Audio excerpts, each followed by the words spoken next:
Salut la compagnie, c'est Jules Melon et aujourd'hui dans la Pro Ciné Critique, on va s'intéresser à un film français sorti en 2005 que je ne comptais pas forcément revoir comme ça, mais bon, l'occasion s'est présentée. Un ami cinéphile l'a revu récemment et m'en a dit du bien, alors je me suis dit allez, pourquoi pas. Je me souvenais pas grand-chose de son premier visionnage, ce n'est que c'était plutôt sympa. Voilà. Ce film c'est Palais Royal, réalisé par Valérie Lemercier, sorti il y a 13 ans donc déjà.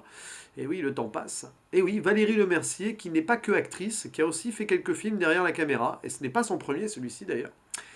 Valérie Lemercier qui joue le rôle principal de la princesse Armelle, évidemment, aux côtés d'une pléiade d'acteurs reconnus tels que Lambert Wilson, Catherine Deneuve, Michel Aumont, Mathilde Seigné ou encore Denis Podalides, et aussi des seconds rôles ou des caméos assez incroyables, telle que par exemple la chanteuse Morane, la regrettée chanteuse belge qui nous a quittés il y a quelques mois, ou voilà, qui joue son propre rôle ici en tant qu'amie de la princesse.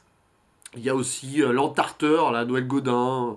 Il y a Didier Bénureau qui joue le prêtre. Enfin bon, en tout cas, c'est clair que le casting il fait rêver.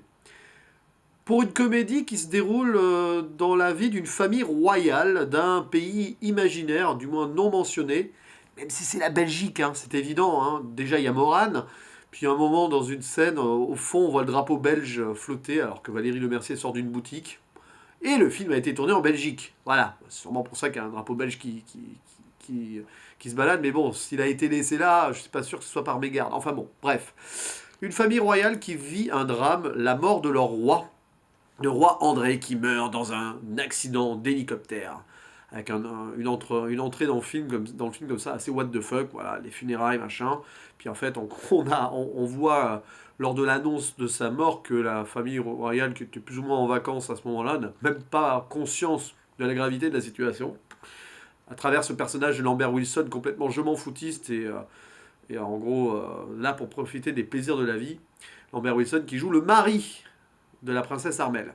Mais c'est pas lui l'héritier, parce que l'héritier, c'est son frère Alban, joué par Michel Villermoz. Sauf que voilà, une vieille loi ancestrale de ce pays empêche les héritiers sans épouse de prendre le trône. Donc, excite Alban et est propulsé à la tête de l'État, donc le prince Arnaud, joué par Lambert Wilson, et la princesse Armelle, son épouse, Valérie Lemercier, devient voilà, va devenir la reine, enfin la princesse, un peu comme princesse Lady Di, un peu contre son gré, elle n'est pas prête pour ça. Voilà. D'ailleurs, oui, la princesse Armelle est clairement ici une représentation de Lady Di, une princesse adorée du peuple, qui n'a pas vraiment les codes de la royauté, qui fait un peu n'importe quoi, mais qui le fait sincèrement. Et c'est là-dessus que le film va se jouer, tout simplement. Alors, en le revoyant comme ça, en fait, c'est un film qui est moyen, pour moi, hein, personnellement, parce qu'il avait tout pour être très bon, pour être une comédie qui marque vraiment. Et là, en le revoyant, je me rends compte que c'est pour moi une comédie de seconde zone. Déjà, le fait que je me rappelais pas de grand-chose, c'était pas forcément bon signe. Et là, j'avoue avoir suivi l'histoire de façon détachée. C'est drôle, mais c'est jamais poilant. Il y a une certaine critique aussi derrière d'une société un petit peu guindée de la royauté et tout, mais c'est jamais non plus frontal. En fait, le film nage entre deux eaux et ne sait pas trop où se situer.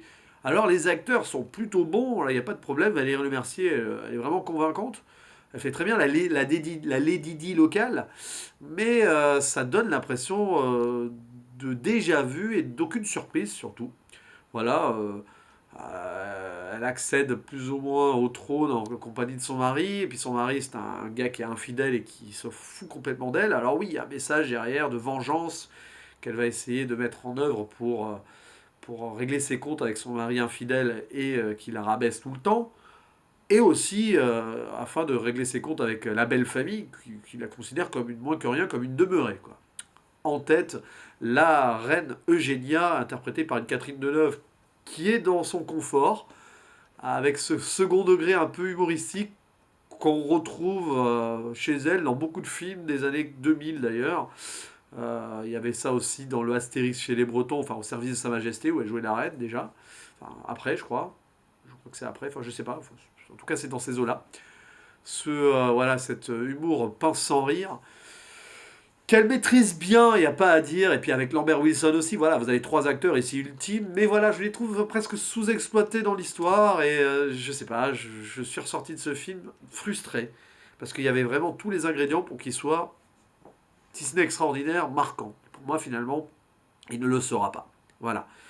Bref, et puis il y a plein de petits trucs, voilà, voilà, il y a plein de petits sketchs, de petits gags qui sont un petit peu, voilà, qui vont jamais très haut, et puis bon, il y a des rebondissements aussi, voilà, l'histoire de famille dans la famille royale et tout. Je vais pas vous révéler, pas de spoil, mais bon, oui, on peut creuser là-dessus aussi. Enfin voilà, c'est un film qui raconte des trucs qui m'intéressent pas des masses non plus, faut le dire. Je pense que Stéphane Bern adorerait ce genre de comédie. Moi, je suis pas très versé sur la royauté et sur les relations prince, princesse, roi, reine et compagnie. Donc finalement, je suis resté un peu à côté, malgré quelques scènes what the fuck intéressantes, notamment d'ailleurs celle où Valérie Lemercier se fait entarter. C'est drôle, c'est évident. Mais bon, voilà, on s'arrête là pour moi. Et voilà, c'est dommage. Voilà, je suis frustré parce que c'est un film dans lequel je plaçais pas mal d'espoir à la relecture et au revisionnage, et j'en ressors pas grand-chose. Mais bon, c'est intéressant quand même, ça reste meilleur que beaucoup de comédies françaises actuelle et même d'époque, peut-être. Mais moi, j'irai pas plus loin que 5,5 sur 10. Ouais, je peux pas mettre plus. Parce que dire que j'ai quand même passé un bon moment serait un peu mentir. Finalement, j'étais un peu en mode ah, ça fait chier, quoi. Voilà. Donc, c'est comme ça. C'est une question de perception et de subjectivité parfois. Mais bon. En tout cas, c'est intéressant de voir Valérie Lemercier dans des films. Parce qu'elle est rarement mauvaise. Là, c'est évident. Niveau réalisation, il n'y a rien d'intéressant. Niveau esthétique du film, il n'y a absolument rien à en tirer pour moi. Mais c'est pas le but, vous allez bien non plus, mais bref, voilà. Valérie Lemercier, je la préférerai toujours dans Les Visiteurs, ça restera son rôle culte pour moi. Même dans Opération Corned Beef, voilà. Mais bon, là, après, c'est comme ça, c'est la vie. Oh, j'ai l'air blasé comme ça. Pou, pou, pou, pou, le pauvre petit, il a pas trop aimé. Bah ouais, mais c'est la vie, hein. Allez, à la prochaine. Ciao.